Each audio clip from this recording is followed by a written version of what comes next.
In this episode, I will talk about one of the cold-blooded and most brutal serial killers in American history, Albert Fish. Fish, who started his murders in his 40s, became increasingly brutal as time went on. Claiming that God gave him the command to kill, his condition worsened at the age of 55 with the hallucinations he saw. In later years, he would even be sentenced to the electric chair. If you like this kind of story and are curious, don't forget to follow my channel, like, and comment. Born on May 19, 1870, Albert Fish's father was Randall Fish, a 32nd-degree Mason and a ship captain. When Albert was born, his father was 75 years old, and when Albert was just 5 years old, his father passed away due to old age. Because his mother's financial situation was very poor, Albert was sent to St. John's Orphanage in Washington, D.C. The children at the orphanage were beaten mercilessly every day. Albert first encountered violence and masochism here at the age of 9, becoming accustomed to it. In 1884, he left Washington and went to New York. Here, after recovering his financial situation slightly by working as a painter, he brought his mother to live with him. In 1898, he married a woman 9 years younger than himself, and they had 6 children. However, a short time after the children were born, his wife ran away with another man, abandoning her family.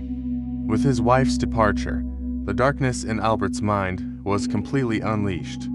His already existing sexual perversions and masochistic tendencies came to light even more through his time in prison and reformatory. Albert Fish was now turning into an extremely dangerous figure. There was no end to the sadomasochistic torture he inflicted on his own body. He derived so much pleasure from causing himself pain that he would insert needles into his groin and hip area, leaving them inside his flesh. In later years, an X-ray film taken would reveal a total of 29 needles embedded in his body. By 1924, Albert Fish was 54 years old. In Staten Island, children were playing in front of a house on the street. Next to the children, an old man in a gray suit, with a gray mustache and a strange look in his eyes, appeared. Taking off his hat, he greeted the children. The children called this man the Gray Man. After watching the children for a while, the Gray Man set his sights on one of them, 8-year-old Francis McDonnell. Francis disappeared shortly after. When Francis did not return home in the evening, his family became worried and called the police. Police officers and local residents launched a wide search in the surrounding wooded area.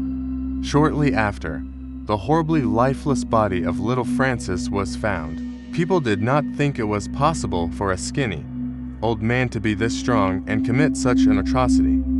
Fingerprint investigation teams and 250 detectives arrived at the scene.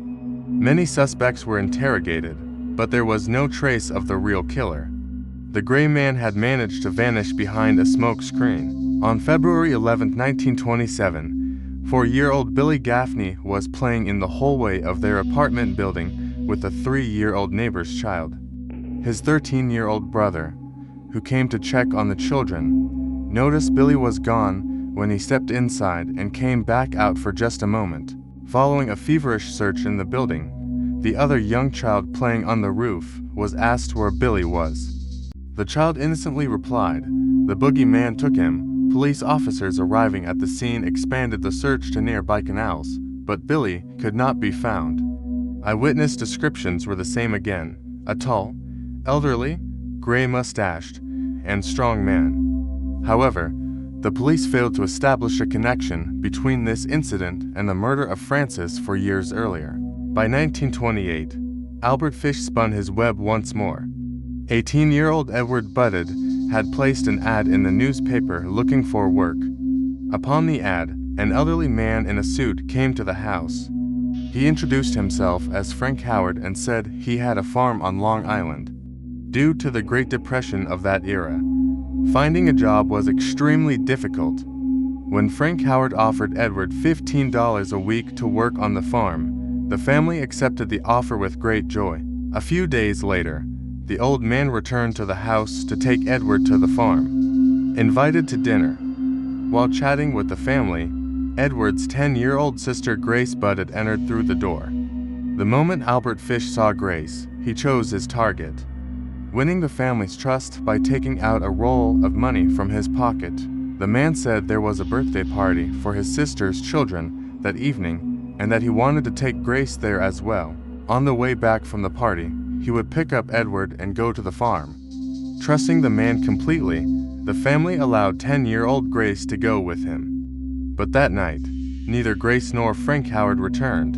When morning came, Edward lost no time going to the police station. Police acted immediately, but both the farm address and the man's identity were completely fake. Months and years passed. Not a single word was heard from Grace Budded. Exactly 6 years after the event, in 1934, an anonymous letter arrived at the Budded family home. The letter was addressed to Grace's mother, Mrs. Budded. Edward, who read the letter first, experienced the shock of his life. In the letter, the old man, after explaining at length how human meat was sold and how delicious it tasted on a ship bound for China in 1894, made his horrific confession. On June 3, 1928, I visited your home. I lured Grace to an empty house in Westchester. I slaughtered her there. I cooked her meat and ate it. For 9 whole days, I fed on her flesh. With the family calling the police, the letter fell into the hands of Detective William King. Detective King noticed that the handwriting on the letter was the same as the handwriting on the fake telegram sent to the family 6 years ago. Most importantly, the letter envelope bore the logo of the Private Grace Society. Detective King immediately went to the society. He spoke with society officials and examined the handwriting. Finally, a young man working at the society remembered leaving a few of these special envelopes at the rooming house where he stayed. Detective King immediately went to the rooming house in question. The woman running that boarding house said that an old man staying there was expecting a letter from his son, and his son's name was Albert Fish. On December 13, 1934, when Albert Fish came to the boarding house to collect his letter, Detective King was waiting in ambush for him. Realizing he was about to be caught, Fish tried to attack the detective with a razor he pulled from his pocket. But Detective King incapacitated and arrested him with a swift move. Brought to the police station, Albert Fish recounted all the atrocities he committed one by one with incredible composure. He showed the police the location where he slaughtered Grace Budded, and bone fragments belonging to the little girl were found at the scene. Fish was held responsible for dozens of child murders across America. In the trial that began on March 11, 1935, although his lawyer made an insanity defense claiming he was not of sound mind, the jury rejected this. Albert Fish was sentenced to death and was executed in the electric chair at Sing Sing Prison on January 16, 1936. To make sure you don't miss the remaining dark details of this case and next week's new investigation, don't forget to subscribe to the channel and turn on notifications. What detail do you think was overlooked in this case? I'm waiting to hear your thoughts in the comments. If you enjoyed the content, please leave a like to help it reach more people.